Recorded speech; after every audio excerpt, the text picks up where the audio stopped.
I was different. I never fit in with other kids. I was the odd one out, and I became the target of bullies. It started with teasing and name-calling, but it soon turned physical. In 7th grade, I was walking home from school when a group of older kids came up to me and started pushing me around. They called me names and made fun of my clothes. Then they took it further. One of the boys pushed me to the ground, and the others kicked me. I was scared and didn't know what to do. I tried to get up and run, but they knocked me down. Eventually, they got bored and left me lying in the dirt. After that, I became more of a target. The bullies enjoyed tormenting me whenever they could. I started skipping school and avoiding people. I didn't want to be around anyone who would hurt me. But one day, something inside me snapped. I was tired of living in fear and sick of being the victim. I needed to take matters into my own hands. I started going to self-defense classes at the local community center. It was scary at first, but I realized I was stronger than I thought. I learned how to fight back and defend myself, and I gained confidence. As I got older, I worked out regularly and focused on my fitness. I wanted to be in good shape so I could protect myself if needed. Years went by and I thought I had left my bullying past behind. But one night, everything came back. I was at a party with friends when I saw them. The bullies?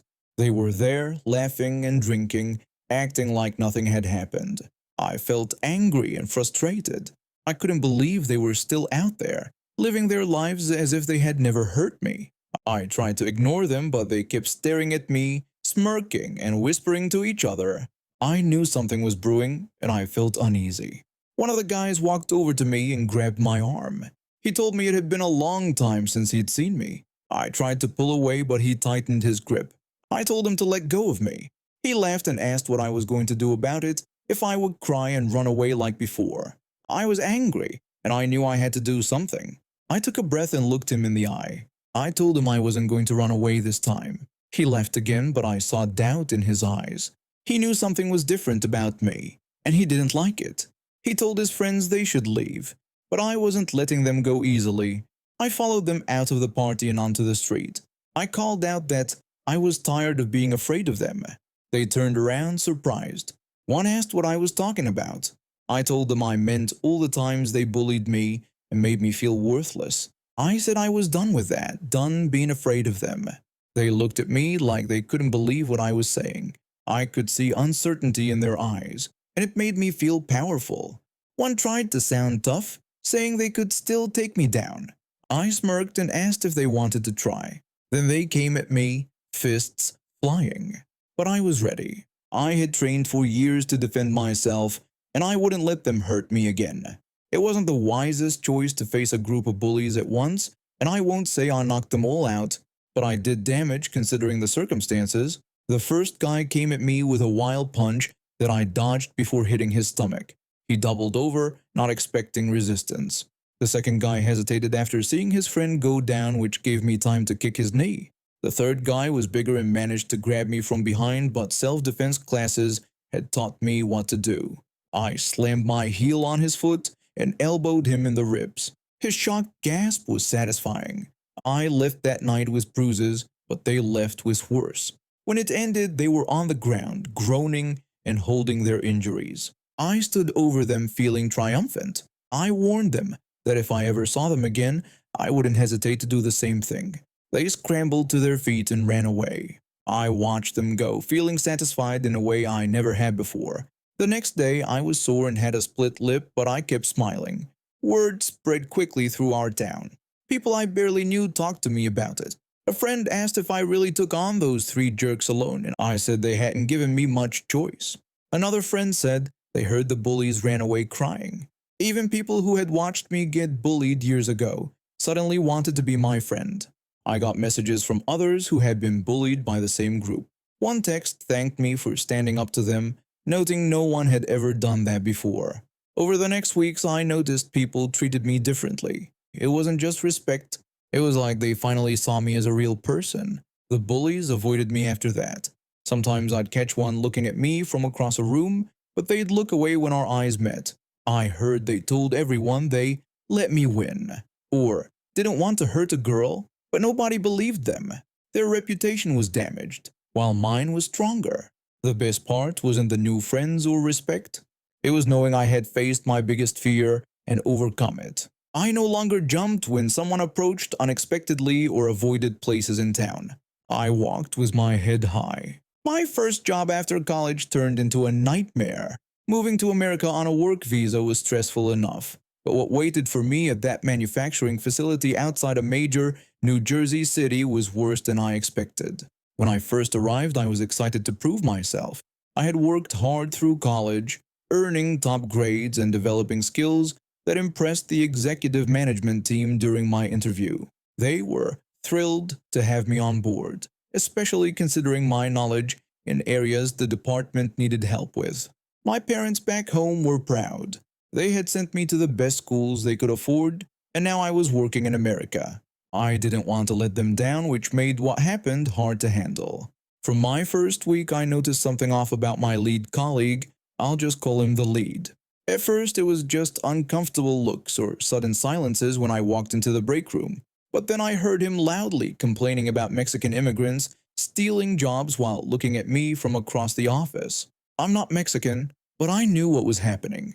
I was foreign, different, and better at the job than he was. The executive team had even pointed this out during a department meeting, saying they looked forward to seeing what fresh ideas I could bring to their technical challenges. The lead's face turned red that day. Soon, the jokes started. The lead told me I should watch Jeff Dunham, saying I'd love his puppet Ahmed the Terrorist because it would remind me of my people. When I said I didn't watch much comedy because I was busy settling in, he insisted that the puppet and I had a lot in common, laughing while I forced a smile. I tried to focus on learning what I could from him while ignoring the hostile comments. I never went to human resources because I was scared of losing my work visa. Finding another employer willing to sponsor me would be difficult and expensive, and I liked the actual work I was doing, so I bottled up my anger and took it home every night, often venting to my partner who saw my growing frustration. My partner would suggest that I report him, but I would refuse, saying I couldn't risk deportation since we had built a life here.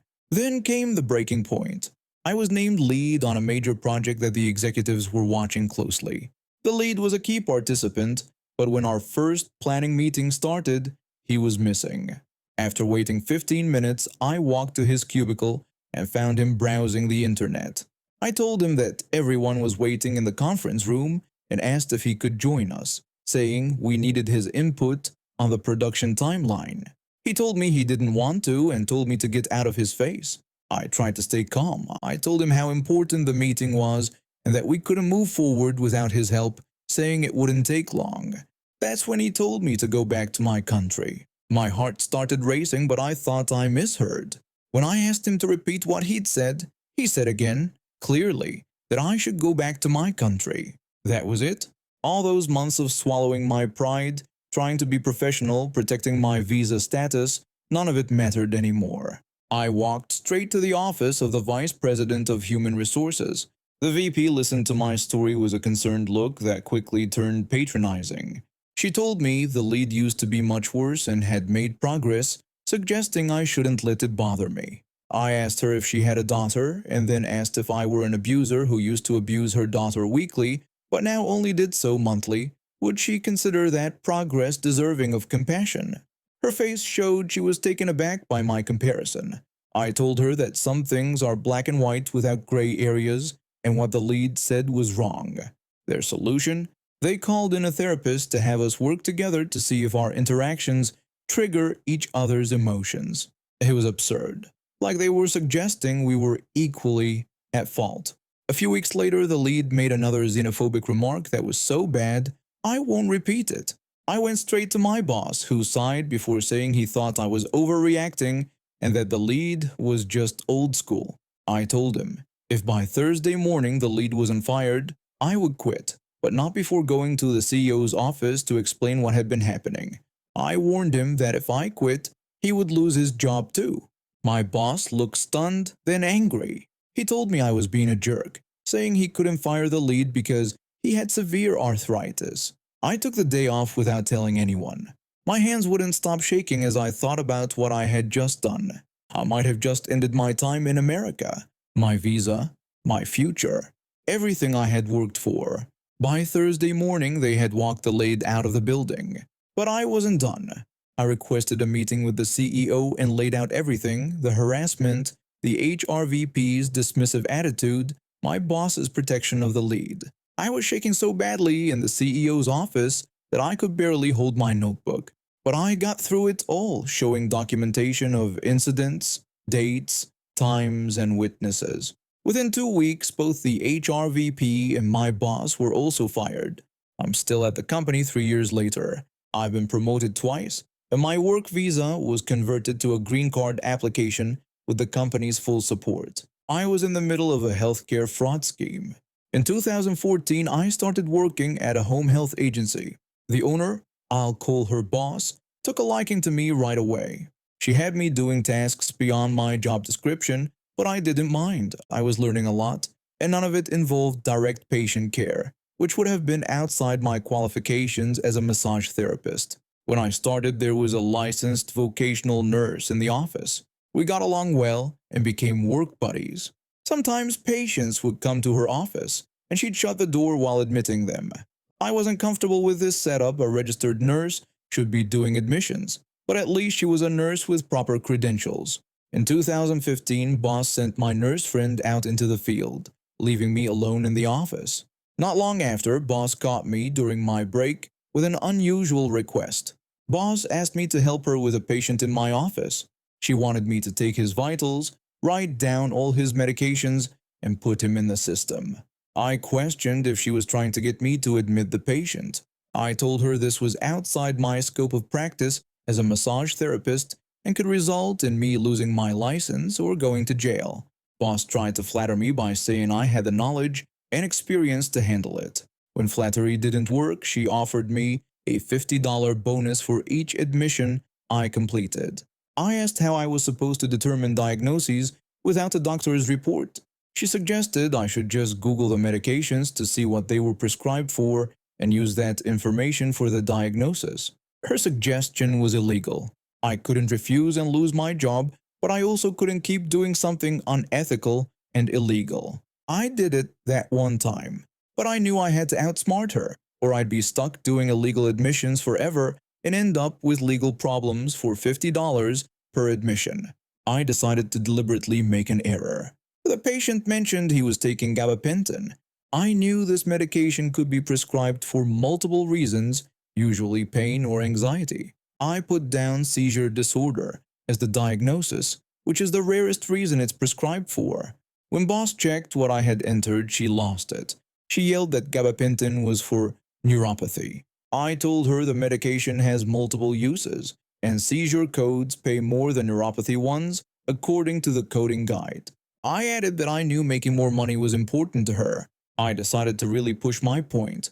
I told her I had noticed more than half our patients were taking gabapentin, so I had changed all their diagnoses to seizure disorder and had already sent the assessments to the state. I hadn't actually done that. She screamed about how many additional development requests she was going to get.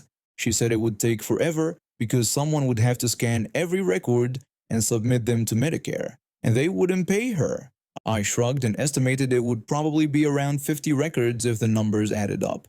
She said she would never ask me to do an admission again and wanted her $50 back. I gave a fake apology while laughing as I walked away. A month later, I heard the state health department had shown up for a surprise audit. Someone had called in a tip about improper admissions procedures. Boss suddenly became careful about following proper protocols. I started looking for another job right away. I had won that battle, but it was only a matter of time before she found another way to cut corners and put me in legal jeopardy. 3 weeks later, I got a position at a legitimate physical therapy clinic where my massage therapy skills were used and appreciated. A deliberately botched diagnosis form saved my license and my freedom. I value focus and concentration in academic settings.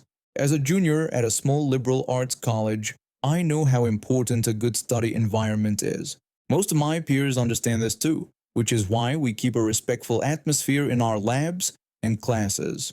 Last week we had a skills test in my analytical chemistry lab that tested my patience. A skills test is when you have to perform a laboratory procedure in a specific time.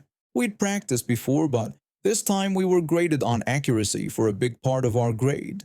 This test required making precise measurements and counting individual drops one by one, sometimes reaching into the 90s over and over. It's tedious and requires intense concentration. Most people in the lab were quietly focused on their work. Most people except for one classmate. This classmate is part of a trio of girls who are always loud in lab. On test day, the usual loudest one was working quietly like the rest of us, but the other two remained loud, with one of them, let's call her Karen, being the loudest.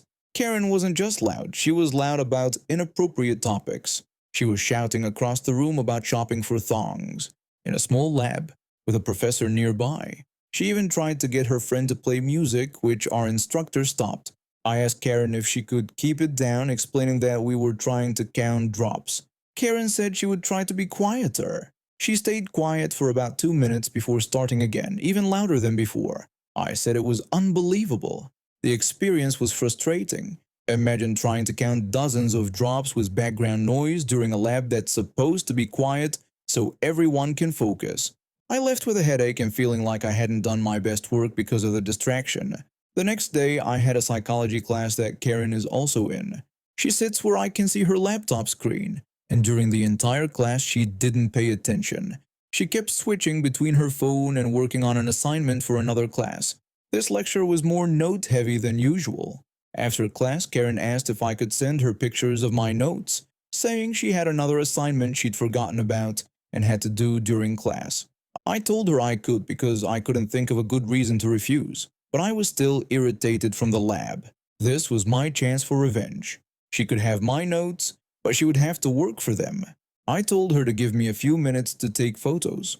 While walking to my dorm, I thought of ways to make my notes harder to read.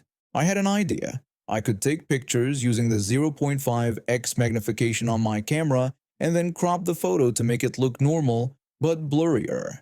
I spent 15 minutes testing the perfect distance for the camera. I wanted the words to be readable but not easy.